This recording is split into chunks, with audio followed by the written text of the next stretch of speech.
More than 2 years into the pandemic, BA.5, the most contagious subvariant yet, is spreading around the world, with cases up in more than half the U.S. over the past year. COVID deaths are also up in this country. More than 700 people died on Thursday.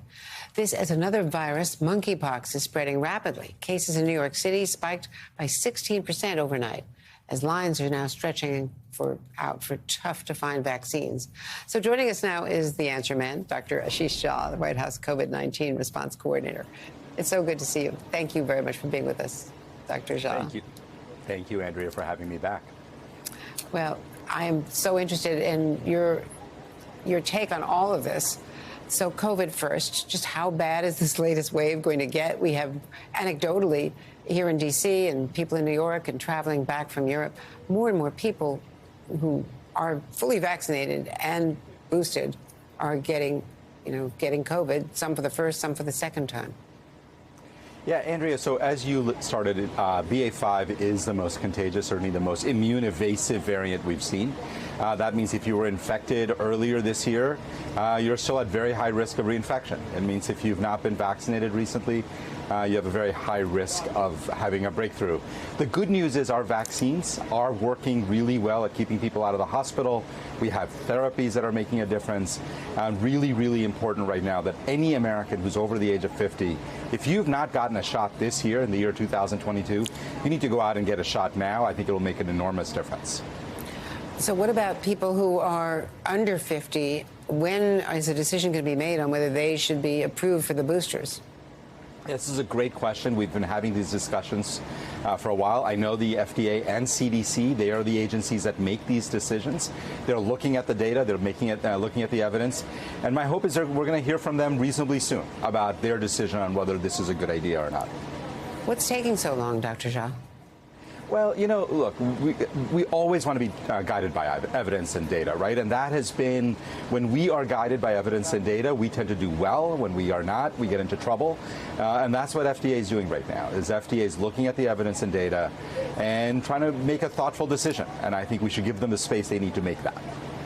And on people who are maybe immune compromised or very elderly, are you recommending a second booster now or wait until a more tailored Omicron booster is approved, if it's going to be approved in September? Yeah, so the way I look at it is if you are at all high risk, if you are over the age of 50, certainly if you're immunocompromised, you need to be up to date, and that means you need to have gotten a vaccine dose recently. If it's been 5 months or more, my gosh, you got to go out and get it now. And here's the reason.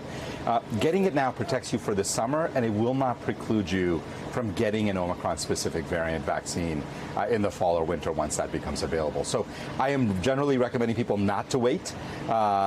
Protect yourself now, and you can protect yourself again later. Should we be masking up? Well, Andrea, you know, the evidence on this is very clear, right? If you are in an indoor setting where it's crowded, wearing a mask makes an enormous difference. It clearly protects you. It prevents spread.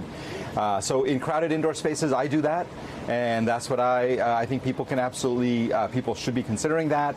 And in terms of, mask mandates as a policy, that is something that we've always felt strongly needs to be decided at the local level by mayors, by governors.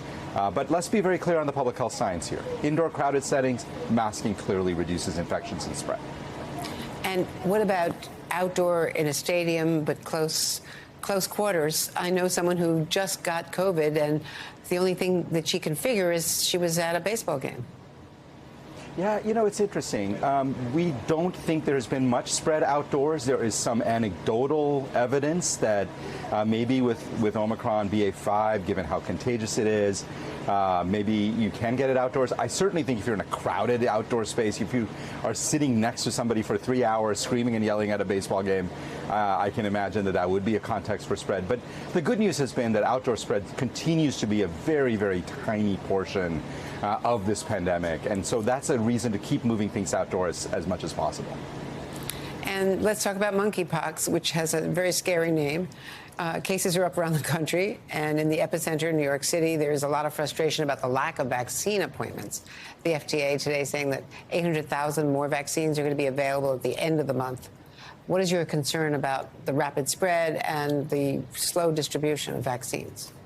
Yeah, we're tracking this very, very closely, and here's what I can say. We are working 24/7 to make sure that every American who needs a vaccine gets one. I've watched the same lines in New York City, and you're going to hear more this afternoon about new doses of vaccines that are going to be sent out. We'll have that, what you described from the FDA. We're going to see if we get a big tranche of vaccines authorized by the FDA in the next couple of weeks. I really think in the days and weeks ahead, you're going to see vaccine availability become far more widespread. We've made a lot of progress on testing availability. Look, it's true that this is a virus that we've known about for a long time. We have the tools. We haven't had an outbreak like this in America before, or not, certainly not in the last decade. We are going to do everything we can. We are doing everything we can. And I think you're going to see the fruits of all of that in the days and weeks ahead.